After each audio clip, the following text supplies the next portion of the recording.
Скъпи братя и сестри и приятели, честито Рождество Христово! Най-сърдечно ви поздравявам по случая рождението на младенеца Исус във Витлеем юдейски.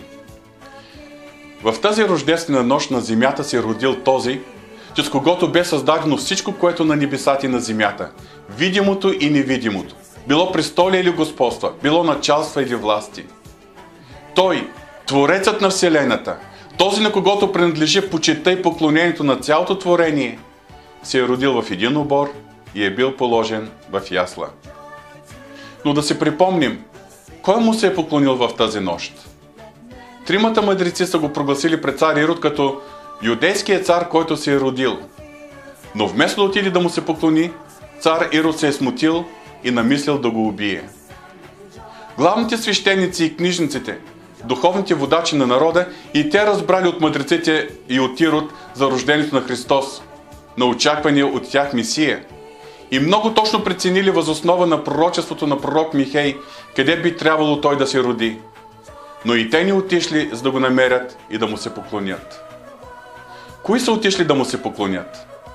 Първи били овчарите, които чули ангелското известие: не бойте се, защото ето благовестявам ви голяма радост, която ще бъде за всички човеци, защото днес ви се роди в Давидовия град Спасител, който е Христос Господ. Тези, вероятно неуки и пренебрегвани от духовните водачи хора, имали отворени сърца, за да чуят благовестието на ангелите и след това да си кажат: нека да отидем тогава в Витлеем, за да видим това, което е станало, както Господ ни изяви. След тях били и мъдреците от изток, езичници, извървели дълъг път, водени от Витлеемската звезда.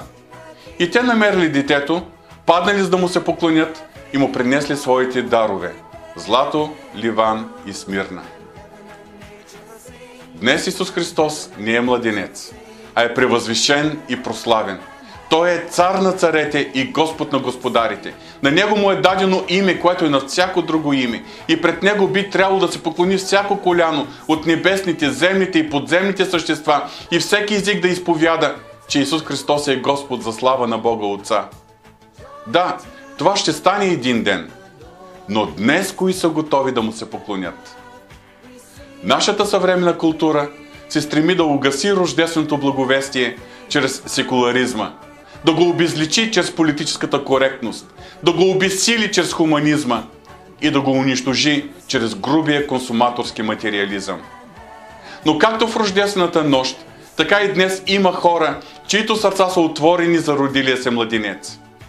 И ние сме щастливи и привилегировани, заедно с множеството спасени от всички народи по света, да застанем в смирение пред Него, за да му се поклоним, да му принесем нашите дарове и да присъединим гласовете си към ангелското благовестие, от което светът толкова много се нуждае.